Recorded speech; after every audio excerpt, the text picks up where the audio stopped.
দেখুন, আমাদের মাননীয় মুখ্যমন্ত্রী মাননীয় মমতা বন্দ্যোপাধ্যায় বঙ্গজননী বাংলার মা, তিনি বীরভূম মাটিতে আগামী 28/7/2025 তারিখে বীরভূম আসবেন এবং আমাদের কাছে এখন পর্যন্ত যেটুকু আপডেট আছে 28 তারিখে বোলপুর গীতাঞ্জলি প্রেক্ষাগৃহে একটা প্রশাসনিক বৈঠক হবে।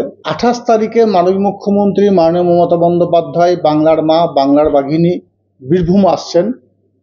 তাই 28 তারিখে বোলপুরে 3টের সময় তিনি যে র্যালি করবেন, সেই র্যালিটাও এই উদ্দেশ্যেই হবে যে সারা ভারতবর্ষে বিভিন্ন প্রান্তে, যদি যুক্তরাষ্ট্র পরিকাঠামো অনুযায়ী আমরা সকলে জানি আমরা স্বাধীন ভারতবর্ষে বসবাস করছি, বিশ্বের সর্ববৃহৎ গণতান্ত্রিক দেশ এই ভারতবর্ষ, যেখানে প্রত্যেকটি মানুষের বাক স্বাধীনতা আছে, সেটা আমাদের সাংবিধানিক অধিকার, বসবাস করার অধিকার আছে, সাংবিধানিক অধিকার।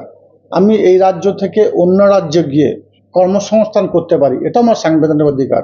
সেই সাংবিধানিক অধিকারকে যারা ক্ষুণ্ণ করতে চাইছে, সেই সংবিধানকে যারা মান্যতা দিচ্ছে না, আমরা বাংলা ভাষায় কথা বলি বলে আমাদেরকে ডিটেনশন ক্যাম্পে পাঠানো হচ্ছে, এমনকি বাংলাদেশে পাঠানো হচ্ছে।